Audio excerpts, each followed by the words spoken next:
नमस्कार दोस्तों, आप सभी का साइंस क्लास में वेलकम। आज हम बात करेंगे गोलीय दर्पण के अंदर दर्पण सूत्र के बारे में। कल की क्लास में हमने अवतल और उत्तल दर्पण से बनने वाले प्रतिबिंब के बारे में अध्ययन किया था। आज उनसे आगे दर्पण सूत्र के बारे में बात करते हैं कि दर्पण सूत्र किस प्रकार अपन उसका समीकरण सॉल्व करते हैं। देखिए, दर्पण सूत्र के बारे में ज्ञात करने से पहले अपन थोड़ी सी नॉर्मल सी जानकारी प्राप्त करते हैं। बिंब क्या होता है, प्रतिबिंब और ध्रुव के बारे में। देखिए, मैं एक डायग्राम बना रहा हूँ, वो है अवतल दर्पण। कौन सा दर्पण है? अवतल दर्पण। यह अवतल दर्पण का मुख्य अक्ष, यह अवतल दर्पण का क्या है? मुख्य अक्ष है। और यह इस पर कोई बिंब रखा गया है। क्या रखा गया है? बिंब रखा गया है। यह समांतर आने वाली प्रकाश किरण कहाँ से गुजरेगी? फोकस बिंदु से। दूसरी, वह किरण जो फोकस बिंदु से गुजरती है वो वापस मुख्य अक्ष के समांतर हो जाएगी। तो इस बिंब का प्रतिबिंब कहाँ पर बना है? यहाँ पर। यह अपने पास में है, बिंब है। यह अपने पास में प्रतिबिंब है। अपन को ज्ञात करना है दर्पण सूत्र। पहले अपन इसका थोड़ा नामकरण करते हैं। ध्रुव को दर्शाते हैं ओ से, M, L, P, Q, P dash, Q dash. अब देखिए दोस्तों, जो ये हमारा बिंब है, इस बिंब और ध्रुव ओ के बीच की दूरी जिससे अपन प्रदर्शित करते हैं ए से। किससे दर्शाते हैं? ए से दर्शाते हैं। ध्रुव और बिंब ओ के बीच की दूरी को ए से। फिर देखिए, हमारा जो प्रतिबिंब है, उस प्रतिबिंब और इस दर्पण के बीच की दूरी को अपन किससे प्रदर्शित करते हैं? बी से। और जो हमारा एफ है, इस फोकस दूरी को अपन प्रदर्शित करते हैं सी से। किससे दर्शाते हैं? सी से प्रदर्शित करते हैं। सी क्या है? अपना फोकस बिंदु और ध्रुव ओ के मध्य की दूरी क्या है? सी है। अब ध्यान दीजिए, थोड़ी सी इसके बारे में नॉर्मल सी जानकारी। देखिए दोस्तों, जो हमारा बिंब है, बिंब और ध्रुव ओ के बीच की दूरी, बिंब और ध्रुव के बीच की दूरी को अपन किससे प्रदर्शित करते हैं? यू से प्रदर्शित करते हैं। किससे दर्शाते हैं? यू से। दूसरी, प्रतिबिंब और ध्रुव के बीच की दूरी जिससे अपन प्रदर्शित करते हैं वी से। किससे प्रदर्शित करते हैं? वी से। ये दूरी वी है अपनी। फिर तीसरी बात है,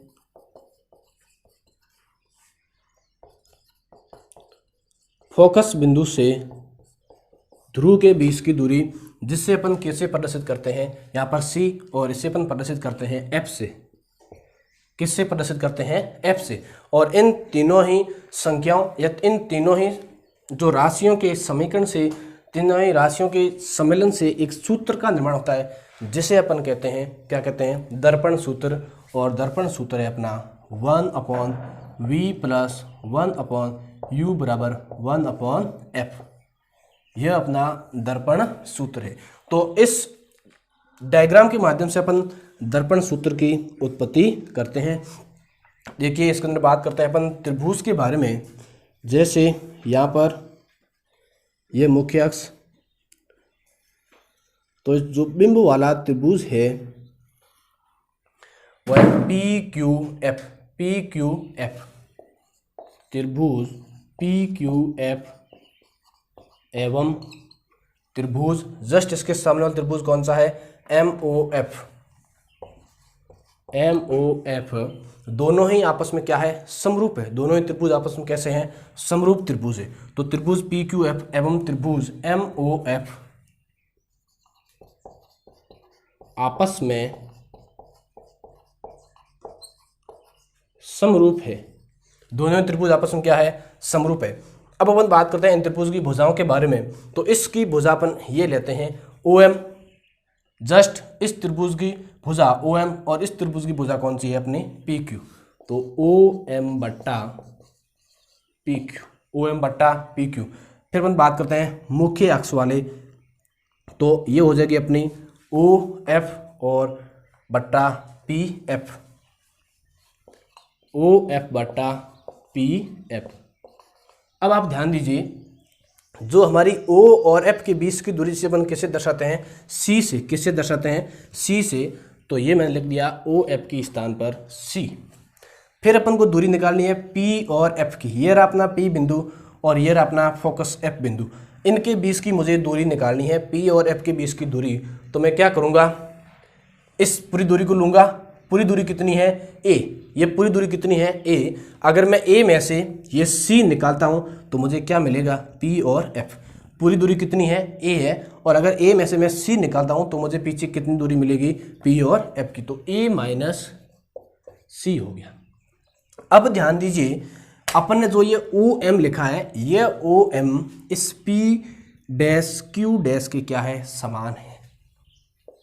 OM किसके बराबर है, इस P डैश Q डैश के क्या है, बराबर है। अतः मैं OM के स्थान पर क्या लिख सकता हूँ, P डैश Q डैश। तो ये मैंने लिखा P डैश Q डैश बट्टे PQ बराबर, इसका मान ये रहा, तो इसको लिखने की आवश्यकता नहीं है। C बट्टे A माइनस C, यह अपने पास में समीकरण हो गया है 1। कौन सा समीकरण है, समीकरण नंबर 1। इसी प्रकार आगे अपन बात करते हैं दूसरे त्रिभुज के बारे में। कौन सा त्रिभुज है, यह त्रिभुज P डैश Q डैश और F। एक त्रिभुज ये, जस्ट इसके सामने वाला समरूप त्रिभुज FLO, FL और O। तो P डैश, ऊपर से लिखते हैं P डैश Q डैश और F, यह त्रिभुज, व दूसरा त्रिभुज अपने पास में है FOL। FOL त्रिभुज आपस में कैसे हैं, समरूप है, आपस में समरूप है। इनकी जो आकृति है वो क्या है, समान है। अब इसके अंदर भी अपन भुजाओं को लेते हैं। तो पहले अपन बात करते हैं OL भुजा, जस्ट इसकी भुजा P डैश Q डैश। तो ये होगी अपनी OL बट्टे PQ। इसके सामने वाले कौन सी भुजा लेंगे, ये OF और P डैश F। क्या लेंगे, OF और P dash F, P dash F। ये अब ध्यान दीजिए आप, OF दूरी को किससे दर्शाया हुआ है, C से दर्शाया हुआ है।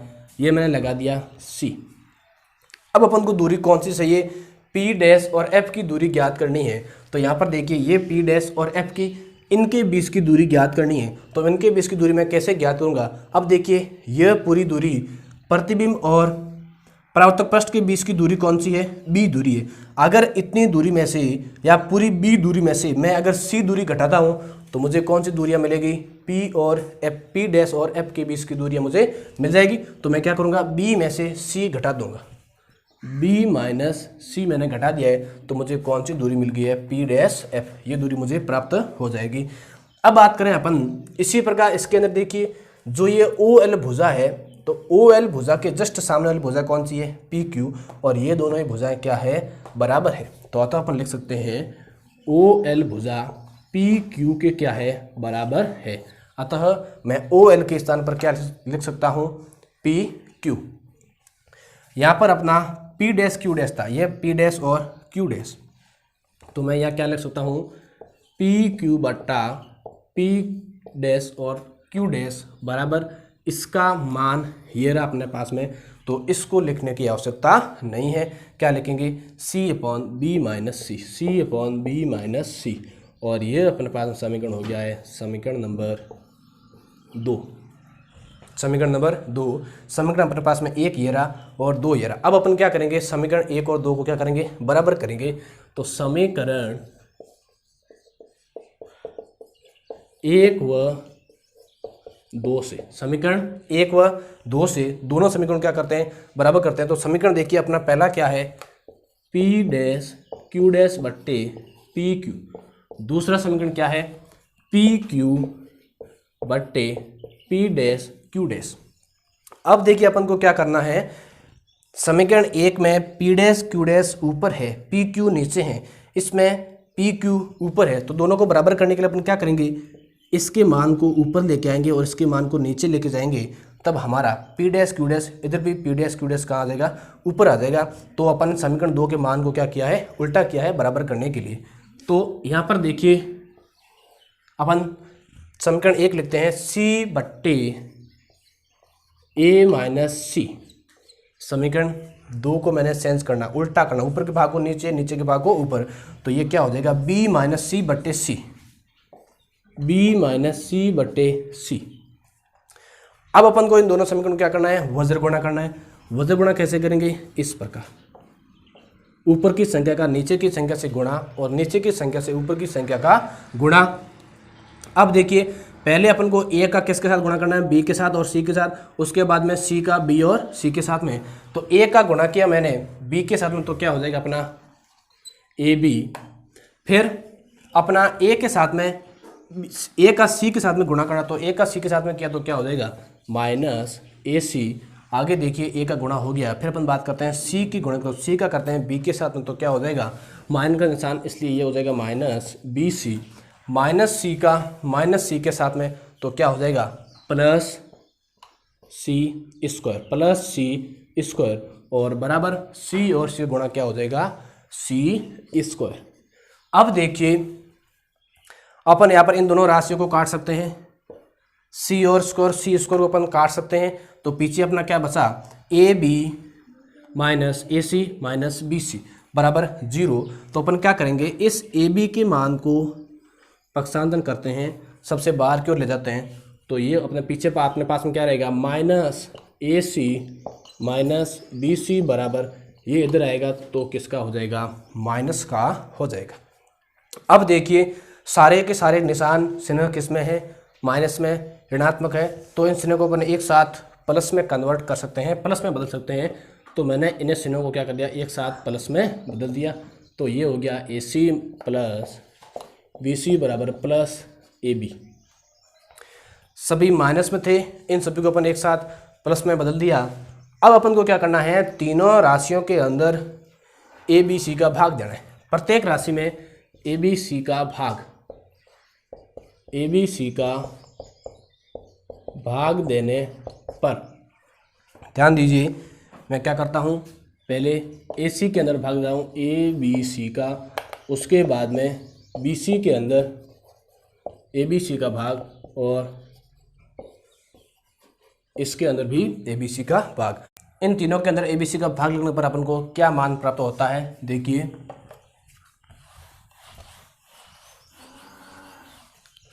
जैसे वहाँ पर अपन ने ए और सी क्या हो गया, कट हो गया। तो अपने पास में क्या बचा, 1 अपॉन बी।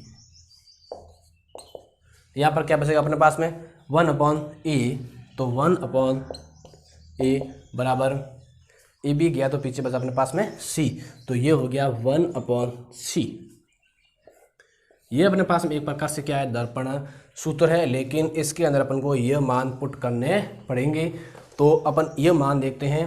देखिए बी अपना क्या है, बी है अपना प्रतिबिंब की ध्रुव से दूरी, प्रतिबिंब की ध्रुव से दूरी। तो प्रतिबिंब की ध्रुव से दूरी क्या है, v। तो अपन b के स्थान पर क्या लिखते हैं, v लिखते हैं 1 अपॉन वी प्लस ए अपना है ध्रुव की दूरी और बिंब की दूरी, और बिंब की दूरी दर्शाते अपन u से। तो 1/v प्लस 1/u बराबर c है अपनी फोकस दूरी, और फोकस दूरी को अपन कैसे दर्शाते हैं, f से। तो इसका मतलब यहाँ c के स्थान पर क्या आ जाएगा, f आ जाएगा। यह अपने पास में क्या है, एक प्रकार से दर्पण सूत्र है जो उत्तल दर्पण में भी कार्य करता है। लेकिन ध्यान देना, जो उत्तल लेंस है, उत्तल लेंस के अंदर भी ये सूत्र काम करता है, लेकिन उत्तल लेंस के अंदर सेंस बस केवल एक निशान का है। यहाँ पर क्या आ जाएगा, उत्तल लेंस में माइनस का, दर्पण में प्लस का निशान है। तो ये तो होगी अपने पास में दर्पण सूत्र के बारे में बात। आगे अपन थोड़ी सी बात करते हैं गोलीय दर्पण की जो आवर्धन क्षमता होती है, आवर्धन क्षमता के बारे में। आवर्धन क्षमता या आवर्धनता, जिसे अपन लिखते हैं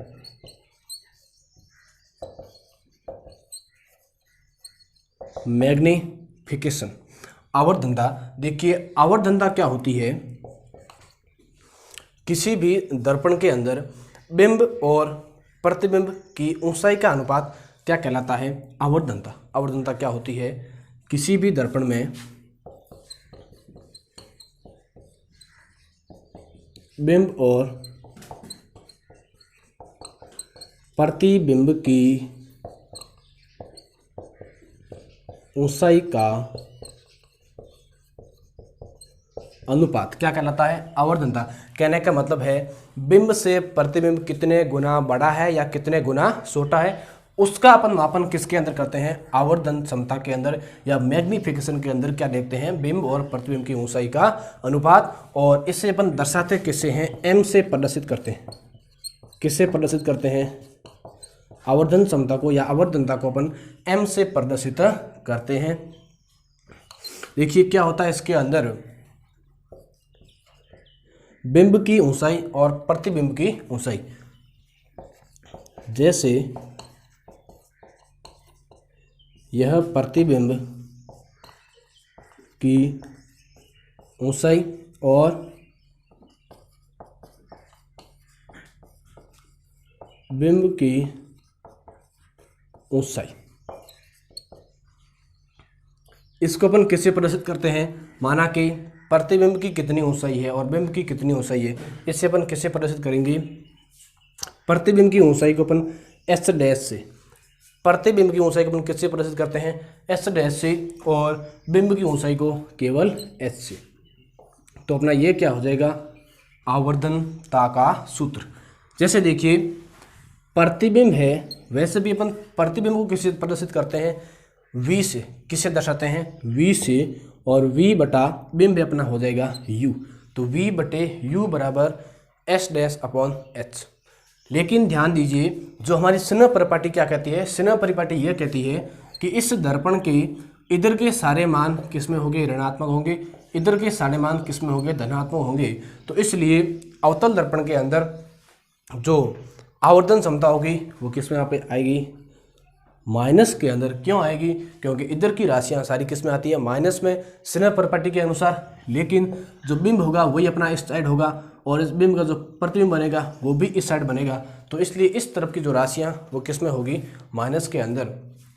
तो अवतल दर्पण की जो आवर्धन क्षमता होगी वो किस में होगी, माइनस के अंदर। अपन एक न्यूमेरिकल सॉल्व करते हैं और उसके माध्यम से अपन इसको समझने का प्रयास करते हैं कि किस प्रकार दर्पण सूत्र का उपयोग होता है और किस प्रकार आवर्धन क्षमता का अपन सॉल्व करते हैं। यह अपने सामने क्या है, एक क्वेश्चन है और इस क्वेश्चन को अपन सॉल्व करते हैं कि किस प्रकार दर्पण सूत्र का अपन प्रयोग करते हैं और आवर्धन क्षमता ज्ञात करते हैं। तो देखिए इसके अंदर सबसे पहले अपन को क्या देखना है, किस प्रकार का दर्पण है, सेविंग दर्पण। और सेविंग दर्पण में कौन से दर्पण का प्रयोग होता है, अवतल दर्पण या उत्तल दर्पण। इसमें दर्पण प्रयोग होता है वो है अवतल दर्पण। सेविंग दर्पण में कौन से दर्पण का प्रयोग किया जाता है, अवतल दर्पण का प्रयोग किया जाता है।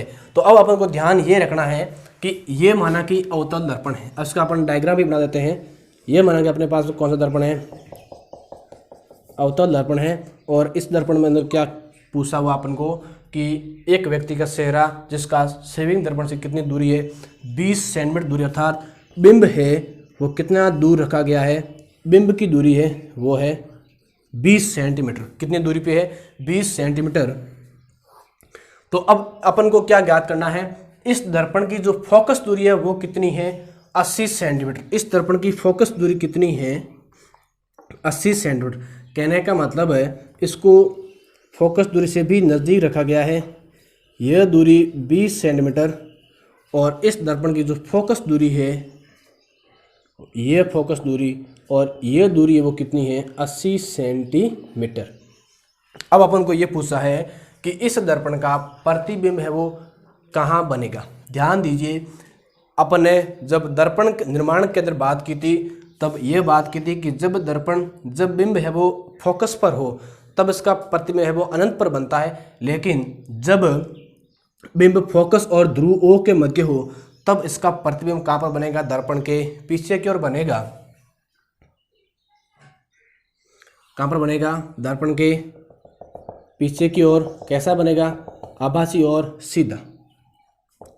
तो इसका प्रतिबिंब बनेगा दर्पण के पीछे, आभासी और सीधा। ये अपन डायग्राम के माध्यम से ही बता सकते हैं, लेकिन इसकी दूरी कितनी है वो दूरी अपन कैलकुलेशन करने के बाद निकालेंगे।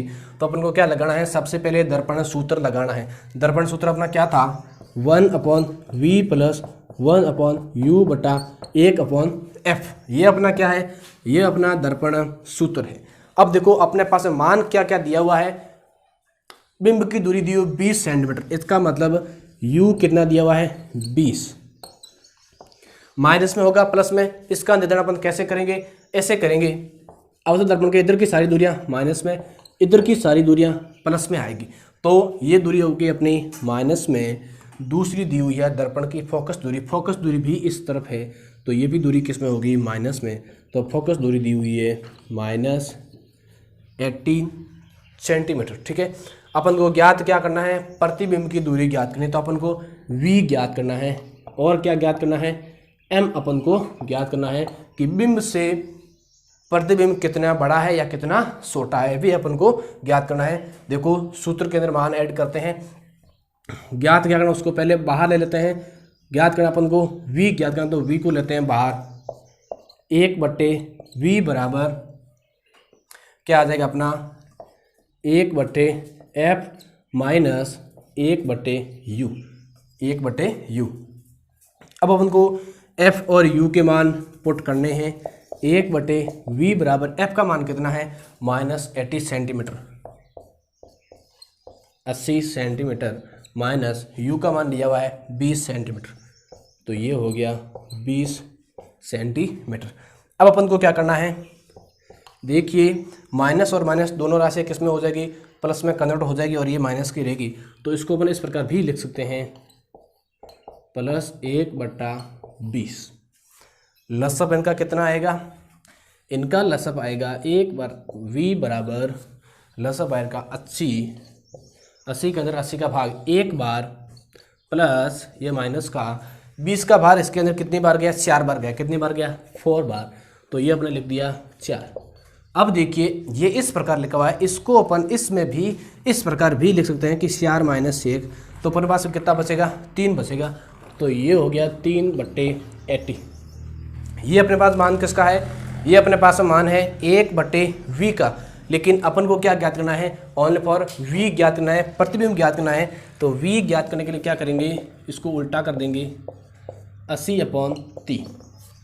80 के अंदर किसका भाग देंगे, 3 का भाग देंगे, और 3 का भाग कितनी बार जाएगा, 2 बार, 2 और 0 18 पॉइंट, फिर भी 18।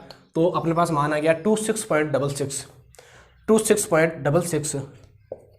यह दूरी दोस्तों किसकी आई है, यह दूरी v की आई है। अर्थात कहने का मतलब है जो ध्रुव से प्रतिबिंब की दूरी होगी वो दूरी कितनी होगी, 26.66। तो ये तो अपने पास में आ गई है प्रतिबिंब की दूरी,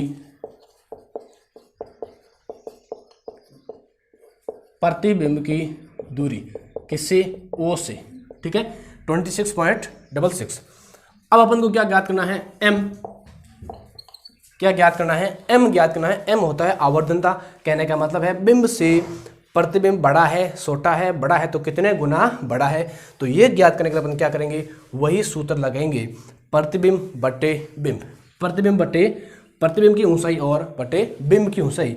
तो इसमें देखिए प्रतिबिंब की ऊंचाई कितनी है, ये रही 26.66। पहले इसका सूत्र लिखते हैं,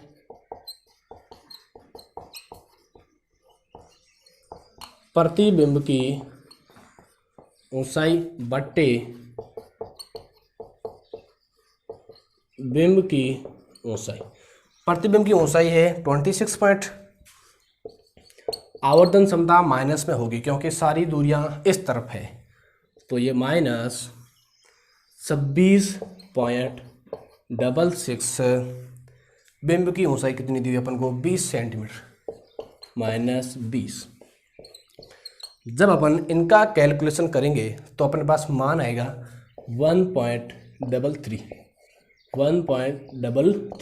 कहने का मतलब है इसका जो प्रतिबिंब बनेगा वो कितने गुने, बिंब का प्रतिबिंब है वो कितने गुने बनेगा, 1.33 गुणा इसका प्रतिबिंब है वो बनेगा। तो ये अपने पास में हो गया इस क्वेश्चन का सॉल्यूशन। इस प्रकार और भी क्वेश्चंस है, आप उसको देखो। उसके अंदर क्या ध्यान आपको ये रखना है, जब आप दर्पण सूत्र लिखते हो तो उसके अंदर कौन सी वैल्यूज पुट करनी है ये आपको ध्यान रखना। अगर प्रतिबिंब दिया हुआ है तो v का मान होगा, अगर बिंब दिया हुआ तो u का मान होगा, अगर आपको फोकस दूर दिए तो आपको f का मान लिखना है। तो इस आज की वीडियो के अंदर इतना ही। कल अपन मिलते हैं एक और नई वीडियो के साथ में। Thanks, all the best.